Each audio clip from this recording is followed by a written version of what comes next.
গৌৰৱ গগৈ হ'ব নেকি 2026 চনত অসমৰ মুখ্যমন্ত্ৰী গৌৰৱ গগৈৰ জনপ্ৰিয়তা বৃদ্ধি পাইছে নেকি অসমত কিয়নো কমেন্ট বক্সত ৰাইজে মতামত দিছে 2026 চনত চৰকাৰ গঠন কৰিব গৌৰৱ গগৈয়ে গণতন্ত্ৰ ৰক্ষা কৰিব গৌৰৱ গগৈয়ে অসমীয়া স্বাভিমানৰ গৌৰৱ উদাহৰণ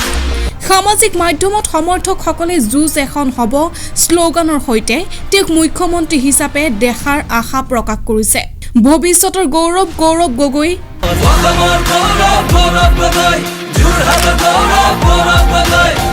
যদি আপুনি গৌৰৱ গগৈক ভাল পায় কমেন্টত জনাবলৈ নাপাহৰিব লাচিতত হেংদাং ধৰি গৌৰৱ আহিব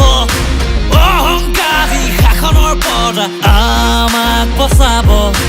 গৌৰৱৰ দক্ষ হৈছে আমাৰ সংস্থাপন দিয়া নাই নিদিয়া মিছা বচন